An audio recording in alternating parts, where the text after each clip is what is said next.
Good evening, everyone. Thank you for joining us tonight on the Cameron Peak Fire. I'm Brendalyn Karen. I'm Public Information Officer for Southwest Area Incident Management Team 3. Tonight, for our speakers, we will have Incident Commander Dave Gesser and Planning Operations Trainee Cory Carlson. Right now, I'm going to read a statement on behalf of the Larimer County Sheriff's Office. The Larimer County Damage Assessment Team, also known as DAT, has completed their work and along with Poudre Canyon Fire Protection District Chief Hugh Collins has made contact with all property owners who have suffered a known loss or damage to structures. The number of structures damaged since the last assessment is 39, 37 of which were destroyed and the other 2 suffered major damage. 6 of the structures were residential. Any residents who discover currently unknown damage should report it to the Office of Emergency Management at oem@larimer.org, or you can call 970-498-7120. We are now working on plans to allow access for owners and their insurance adjusters to the properties that were damaged, but until fire activity moderates enough to allow for safe access, owners will not be admitted to the active fire areas. Owners of property that did not suffer known damage will be allowed to re-enter their property when conditions allow us to open them in a manner that maintains public safety. Non-residents will not be allowed into evacuation areas. If you have more questions or looking for more information, please contact the Larimer County Sheriff's Office or the Joint Information Center when it opens tomorrow. And we'll drop those links. All of that is available on IncyWeb. I'm sure you guys all know how to get to that by now, but we'll refresh that at the end of this. And so with that, we'll go ahead and get started with Incident Commander Dave Gesser. It's good evening, Incident Commander Dave Gesser with the Southwest Area Team 3. Again, a lot of good work went out there today. Cory will go through that update, but wanted to say, a lot of hard work and a lot of effort went into this to the east side here. The fire basically grew about 100 acres today. Some of that growth would be down here at Comanche Reservoir. A lot of work went into that area today with some retardant use, and then also with our helicopters. Did a lot of flight hours today getting folks in there and really trying to secure that. We also got some ground resources working that way in there. But again, I appreciate all the support and everything that's gone on with the public and all your appreciations. Before I do bring Cory up though, this will be our last Facebook Live, so I wanted to introduce to you all and have him come up real quick. Would be Sean Sheldon with the Pacific Northwest Team 6.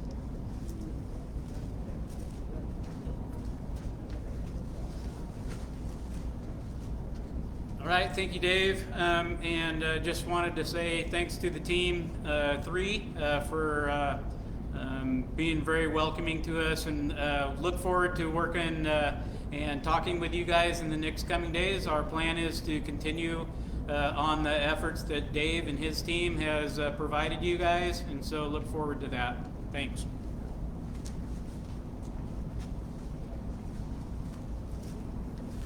Next, we'll get an update from Planning Operations Trainee Cory Carlson.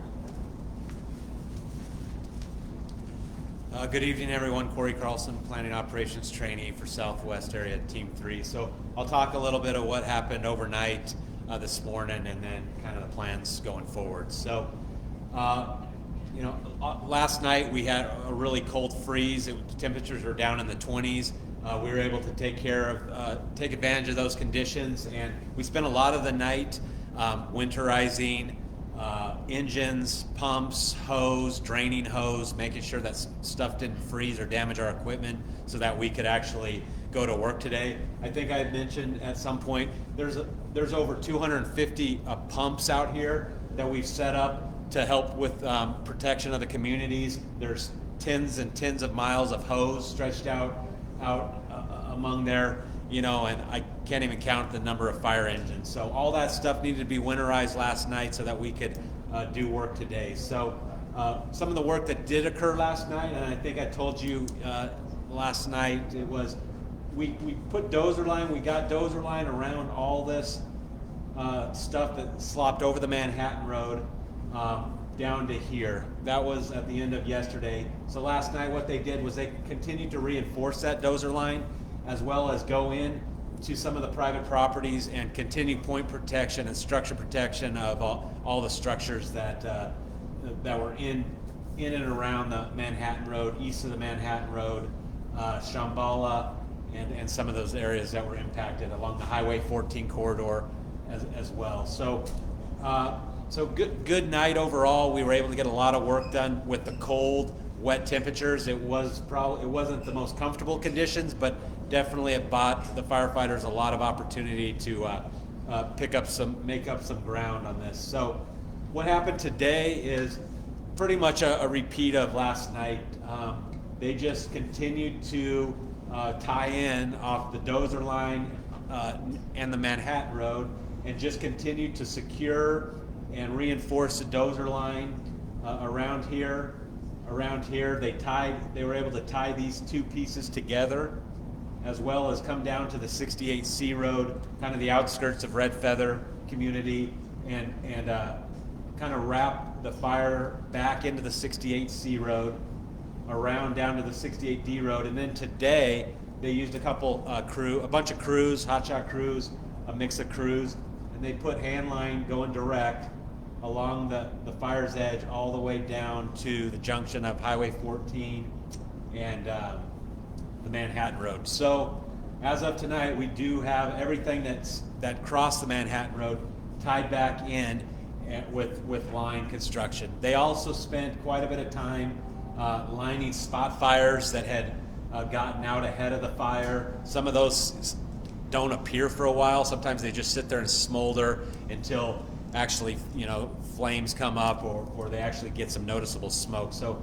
they spent a lot of time in and around the structures, making sure that no heat popped up. They took care of all that stuff and continue to pick up any spots.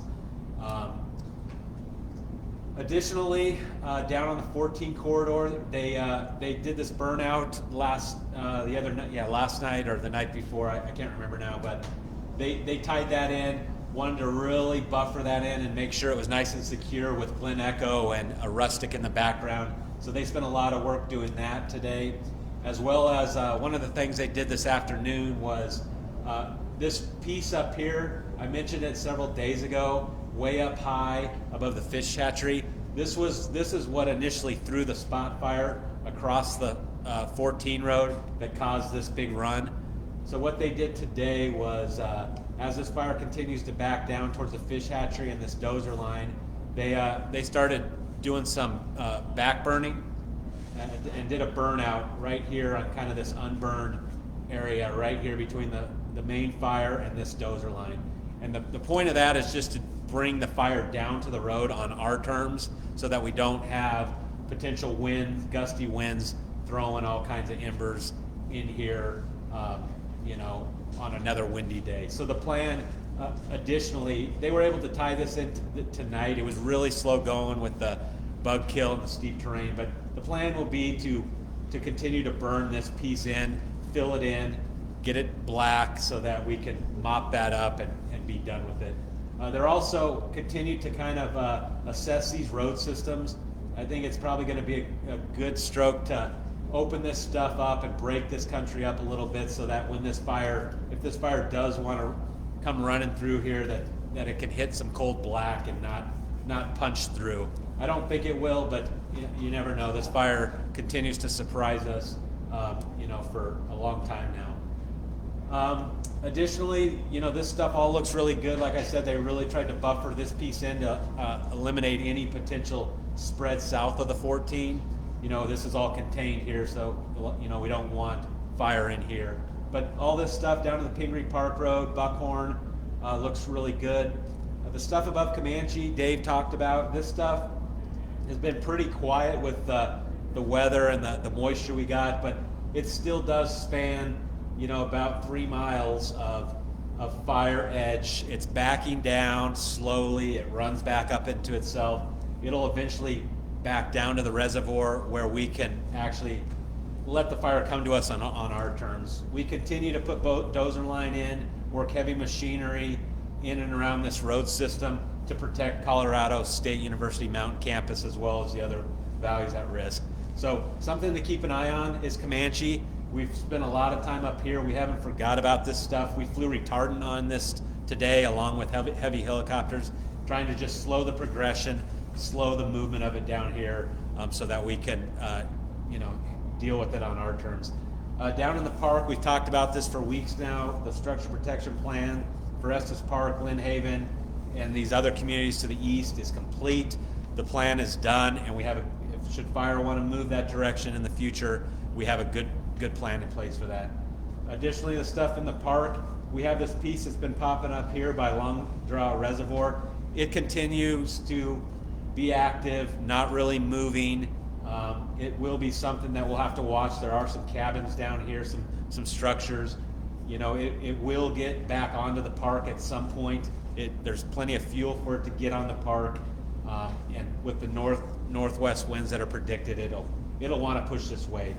We do have plans in place for down here in the park, but this is just something to keep an eye on. As we come around, again, kind of monitor and patrol by air. This stuff's contained here. As we come back around, this stuff has been behaving itself pretty good for a while, so we'll continue to watch it. We'll continue to put boots on the ground and make sure nothing pops up here. This little section continues to be worked with crews. This is a little bit of an area of concern because we haven't had a ton of work in here.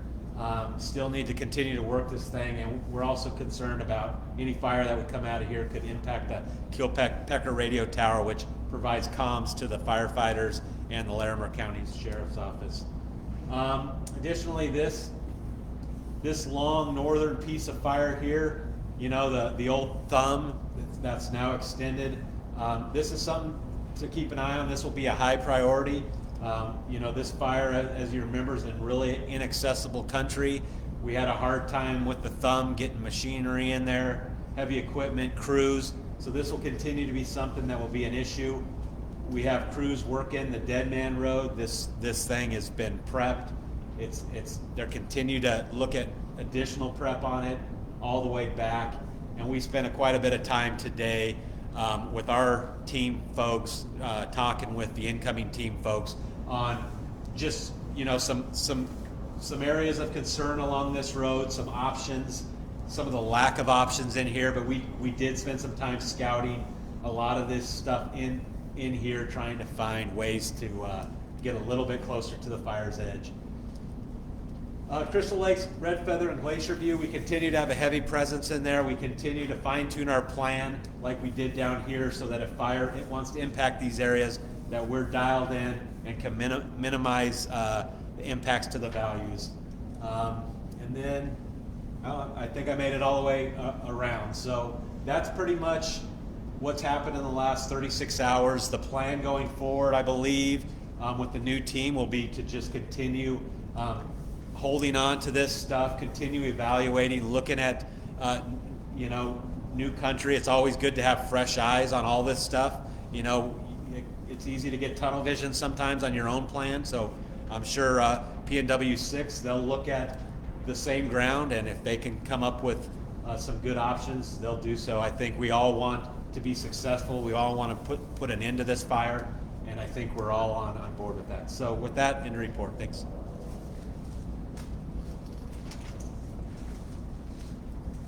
All right, and next I just want to do a quick introduction for the incoming lead PIO that will be taking over after we leave. And so you might see her a little bit more members of her PIO crew. So with that, I'd like to bring Lauren up to the front.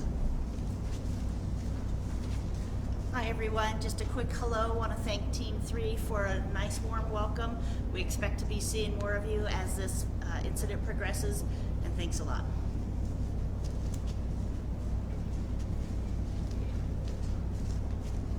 All right, and with that, we're going to go ahead and move into our question and answer session. If you're just joining us, and just as a reminder, tonight we only have the incident commander and planning operations trainee, Cory Carlson. So between both Dave and Cory, they're available to answer questions. We will get the sheriff's statement that I read at the beginning. We'll get that dropped into the post for you guys with any questions. The statement I read earlier gave the numbers. Basically, everyone who has had structure loss or damage, they have been notified.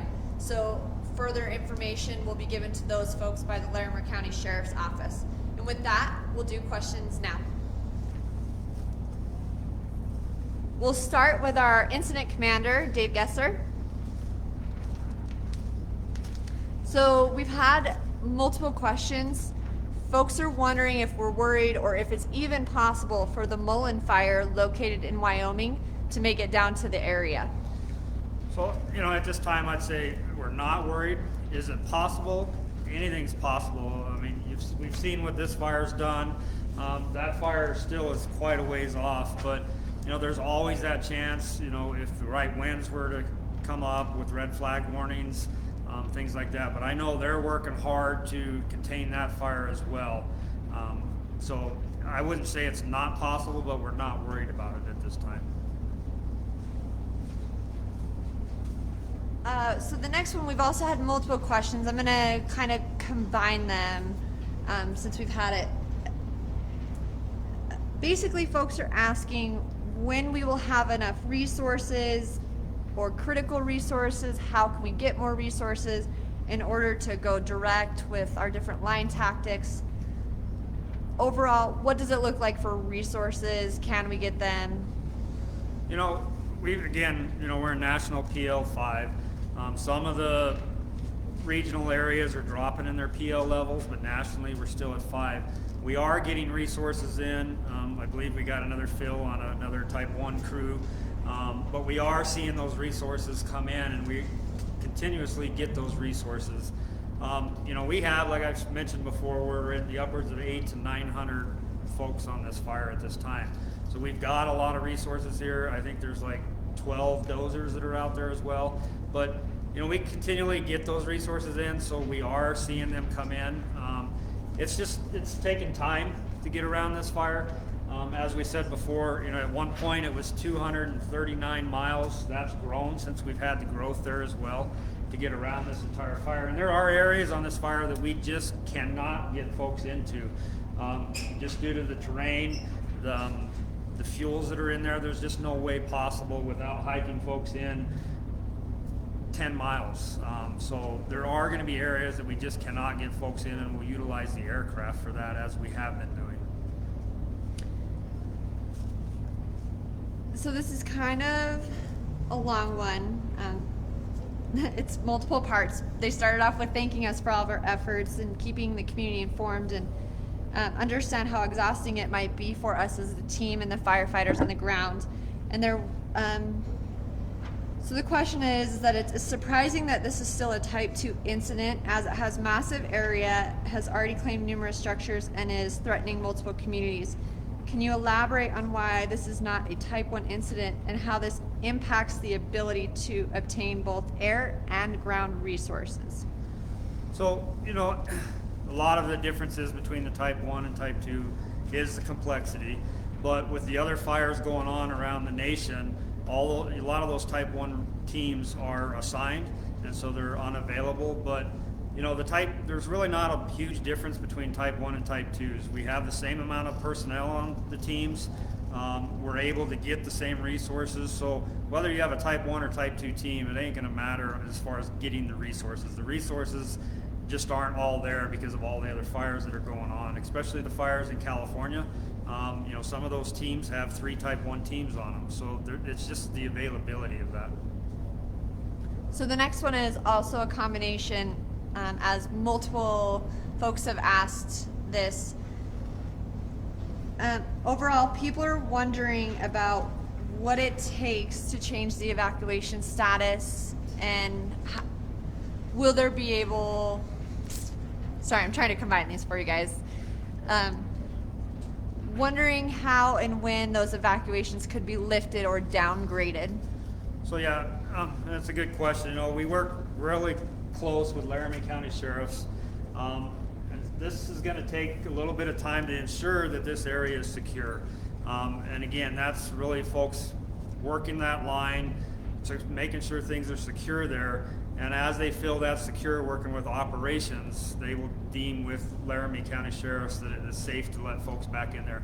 The biggest thing we don't want, and I know it's happened a few times, and I apologize for that, you know, the fire dictates sometimes with us, but we don't want to have to keep letting people in and then re-evacuate them. So we want to ensure that that line is secure and not have to do that to folks, because I know that's even more stressful when you're allowed back in and then have to be re-evacuated. And just a reminder for folks asking, do we know a cause for the fire yet? We do not yet. It's still under investigation, and we have not heard on that yet. All right, thank you. Thanks. We'll bring up Planning Operations Trainee, Cory Carlson. So Cory, I know you talked about this a little bit in this morning's operational update, but can you just remind folks on what's going on in the Shambhala Mountain Center? Yeah, so Shambhala's in here, so this was an area that was impacted the other day when fire crossed the Manhattan Road. Yeah, so there were some impacts in there. I know the stupa was protected, as well as a lot of structures in there. So the work that continues in there is we just want to make sure that the fire's edge is really secure all the way around there, so that it doesn't move anymore. And then we want to get in and around all this, you know, the values at risk, the structures in there, and just make sure that no heat's in there, nothing new pops up, and just make sure that there's no more impacts to any of the values in there. So that's the work that's going on. That work will go on for a week or longer. I mean, it's just very time consuming. As we know, you know, areas that haven't shown heat in a long time tend to show heat if you don't work them every day. So, you know, they'll just continue to work in and around the values at risk until no more heat, no more smoke comes up, and that can be pretty time consuming. Next question is, can you talk about the current state of both Estes Park and Glen Haven, and is there a high risk to those areas?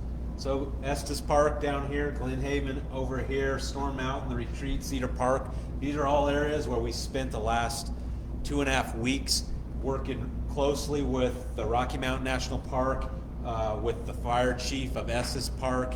He was embedded with our team for 2 weeks, providing us with tons of information. He put us in contact with the other departments in the area, and we just worked. We had lots of resources out there, spending a lot of time coming up with a really good structure protection plan should this fire want to impact any one of these communities. On this fire, the next fire, or 10 years from now, all that plan should be, you know, valid for the most part, except for whatever new homes come in. But as for the fire, you know, we do have the stuff above Comanche. We do have the stuff near Long Draw Reservoir.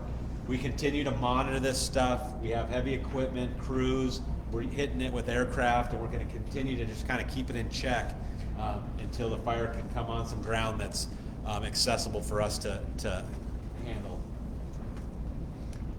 A couple folks are asking about the 68C area. You did say earlier in the video that they went in on some private property to access parts of the south side of 68C. So what does that look like? So 68C runs from the Red Feather Lakes Road down here. You can see it goes into the fire perimeter and down there. So it did cross the Manhattan Road on both sides of the 68C. We were in full-on structure protection mode in there. We do know that the Larimer County, they did do assessment. There were values that were lost in the fire that, you know, crossed the Manhattan Road. So yeah, the 68C is right here. Structure protection work did occur on private land to minimize impacts to additional values, and yeah, there's work in and on private property all throughout this stuff east of the Manhattan Road. All right, next question. Someone is wondering if it was sparks from the Manhattan area that caused the fire to start at the Shambhala area. So what this fire in the Shambhala area was started from the fire that was way up high above the fish hatchery. It was just way up high, inaccessible, up top.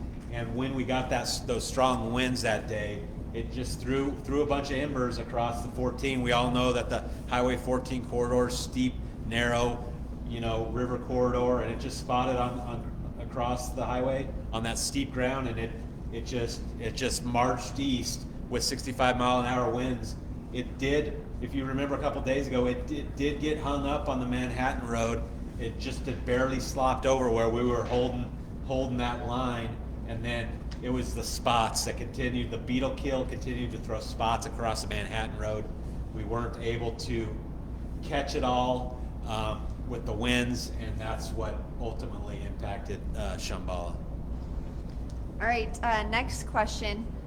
The other day there were a couple hot spots shown by the satellite about 3 days ago, just east of the Pingree containment line, but there was no smoke column or sign of fire, and the spots went away after about 24 hours. Can you explain what those spots were, if anything?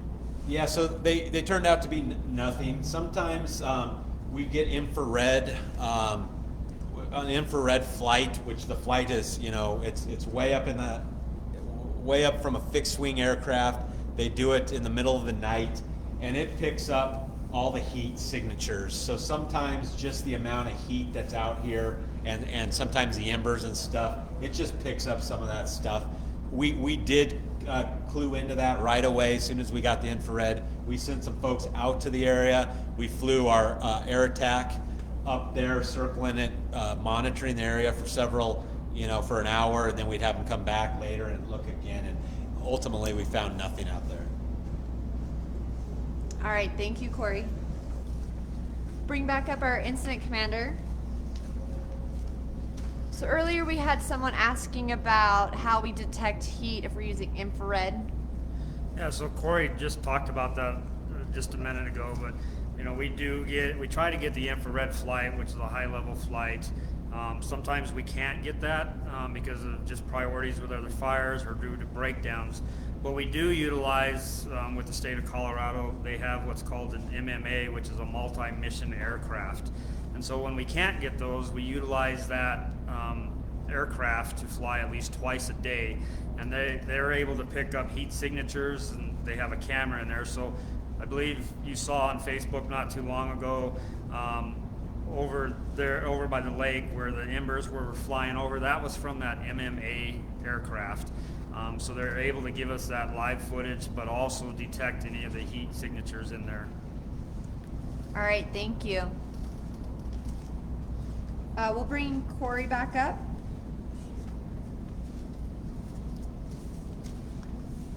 So the question is, in order, what are your top 3 areas of concern on this fire for the next week, from most concerned to less concerned, if you're able to provide that? Well, so we're transitioning tomorrow to a new team. We've certainly relayed what our concerns have been for the last 3 weeks on this incident, and we'll have to determine based on whether the amount of resources, the type of resources we have, the type of aviation that we can get, and a whole lot of things. This fire has a much larger footprint over the last couple days, another 22,000 acres of perimeter basically added to this thing. So all that, it adds additional complexities to this. So if you're going to ask my personal opinion on where I think the areas of most concern are, it would be, okay, I was going to say in no particular order, but I'll just say I think probably to minimize further impacts east of the Manhattan Road. We have this tied back in as of tonight. Certainly there's a lot of values all over the place out here. All the way around this fire. But this fire is the closest to Red Feather. 68C, the outskirts of Red Feather, Glacier View. We want to minimize any further impacts to these areas. My next area of concern, as well as the Highway 14 corridor. We've done a lot of good work in here. Unfortunately, there was some loss in there, but we don't want to lose anything else in there. Probably my second area of concern is this long fire's edge up top here. We have this Kilpecker radio tower, which provides a lot of communication, as well as the community of Crystal Lakes. So, you know, this is really an inaccessible country. It's going to take a lot of figuring out how to deal with this piece. So that's pretty critical. And then, you know, there's a college down here. There's a university, mountain campus. There's a lot of other values down here. This fire is just backing down to the reservoir. We've done a lot of work down here, but we want to keep that good work in place and minimize any impacts of these values, as well as anything coming out of here back onto the park. And then, you know, just based on the size of this fire, it's the smallest. It hasn't moved. It shows a lot of smoke and heat, but I think this is manageable. There's some access in here. You know, certainly it may get on the park, but you know, we've been on this long draw road for a while. It's a little bit easier to manage. So those are all priorities. There's about 4 of them probably that should get a lot of attention really quickly. All right, sorry, we're gonna keep you up here. Folks are asking about the location of pumps and hoses throughout the Crystal Lakes, Red Feather, and like Glacier View areas. What is that looking like for the structure protection up there? So I think I mentioned there's, you know, 250 plus pumps out there. They're all hooked to some sort of water source. They all have miles and miles of hose you know, stretching from them. They're all intermixed in the communities of Crystal Lakes, Red Feather, Glacier View on the outskirts, along the Manhattan Road, in the Shambhala area, on the 68C Road, and then all the way along the Dead Man Road, we have stuff strung out. So, as well as down here by Comanche Reservoir, we have a lot of the stuff out there ready to be put in place should we need. So, yeah, I can't even tell you how many miles of water handling equipment and hose are out there, but there's a ton of it. All right, thank you, Cory. Incident Commander Dave Gesser. Someone is asking if they can expect the same level of communication from the incoming team as they have been getting from the Southwest Area Incident Management Team 3. So, you know, I would say yes to that. You know, we've done a lot. We've shadowed for the last 2 days, really stressed the importance of trying to get that information out to the public. So I believe, you know, we'll be leaving you in really good hands. They'll get that information out to you as well. All right, thank you. And we'll bring Cory back up. We're trying to give these guys a break and switch them in and out. Guys, you got a lot of good questions out there. We'll try to get to all of them. All right, Cory. What is the plan for fighting the fire along the north side of the thumb besides allowing the fire to burn all of the area up to the Dead Man Road?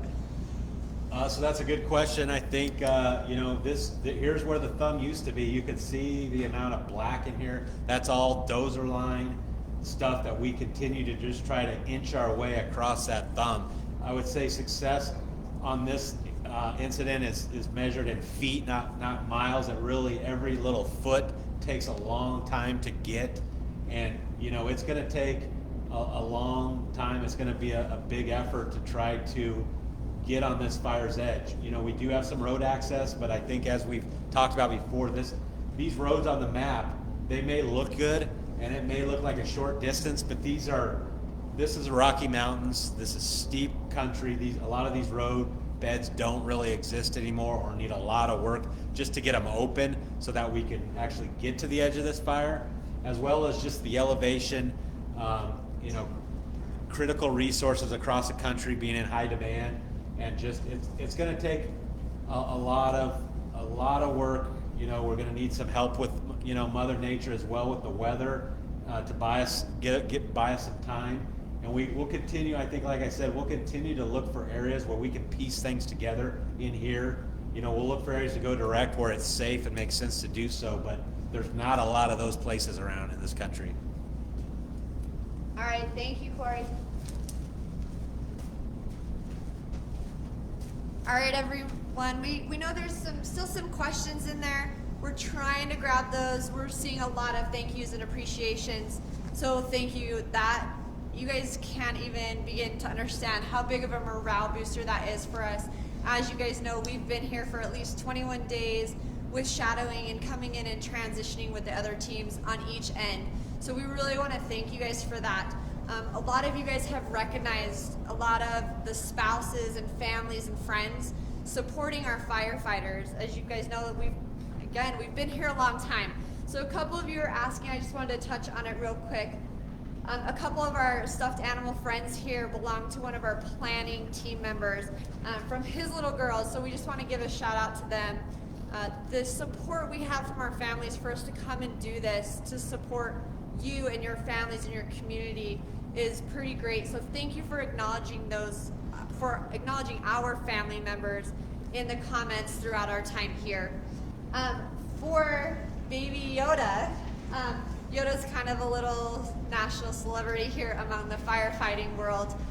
We had a little boy, 5 years old, didn't want our firefighters to be lonely, so he sent his baby Yoda to the firefighters.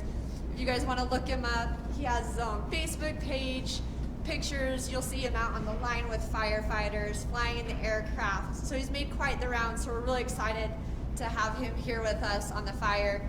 And who knows where he'll go next. But this is just kind of recognition to the family and our friends and all the support we've received from you guys. So with that, I'm going to send it on over to Incident Commander Dave Gesser to do a closing statement for us on behalf of the team. Yeah, so, I got a few things. We really, on behalf of the Southwest Area Team 3, really want to thank all the communities out there that have provided that support to us, the thank yous.